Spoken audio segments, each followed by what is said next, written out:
otherwise known as the Porcelain Pagoda. The Porcelain Tower of Nanjing no longer exists. However, work is being done to reconstruct it. The tower, also known as the Porcelain Pagoda, was located on the south bank of the Yangtze. Other names known include the bonsai, meaning Temple of Gratitude.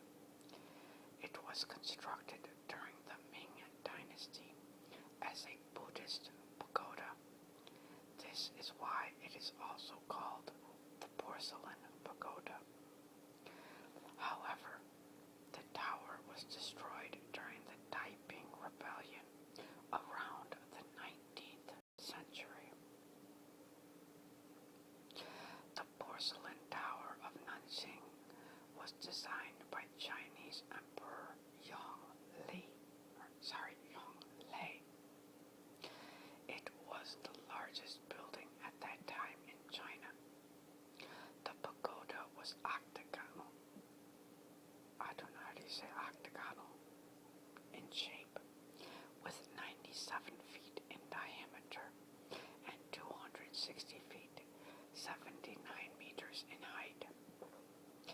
This amazing tower radiated the sun rays and also functioned as a center of pilgrimage. Unfortunately, it only existed up until the middle of the 19th century. It was discovered by the Western world when Johann Niehoff and other European travelers visited it. Sometimes it is also listed under the 7 wonders of the medieval world. The Porcelain Pagoda was first damaged by a bolt of lightning that struck in 1801. Its top 3 stories were knocked off, but restored soon after that. The second disaster was made by humans through the Taiping Revolution. The tower was destroyed by the Taiping in 1856. At that time, the rebels wanted to stop the citizens from using the pagoda as a hideaway. They destroyed the stairs inside so they couldn't use the tower to attack from above. The tower remained standing, but nobody could use it. In 1856, the pagoda was destroyed completely by the same rebels. The remnants of the pagoda lay uncared for years, but recently the government has shown their interest to rebuild the pagoda in the same style. The original blocks of its arched door have been pieced back together and displayed at the Nanjing Museum.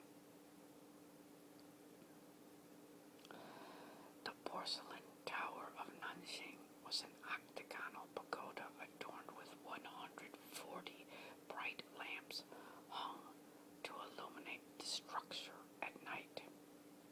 This Buddhist pagoda was also built with porcelain bricks that reflected sunlight, making it a bright and impressive sight to behold on the horizon.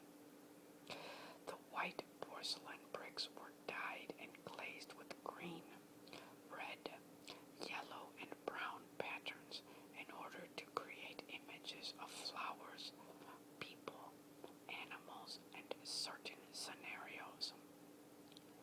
The 9-storied tower also had a staircase in the middle, which spiraled upwards for 184 steps. Its large, long spire originated from the 8th floor and stood all the way up to the roof.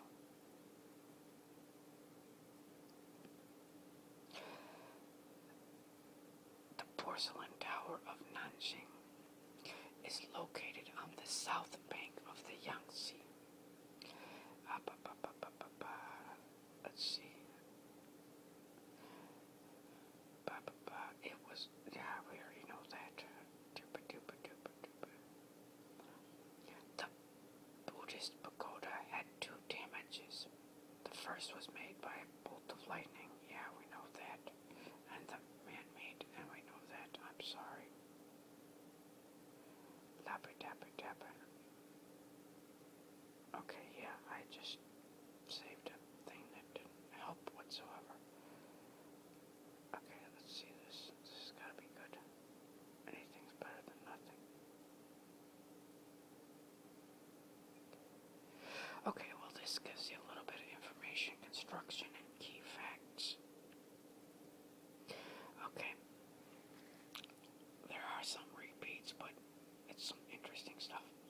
The Porcelain Tower of Nanjing was the brainchild of the Emperor, or Chinese Emperor Yonglei, the third emperor of the Ming Dynasty, who reigned from 1402 AD to 1424 AD, which is totally not the medieval period, but anyway.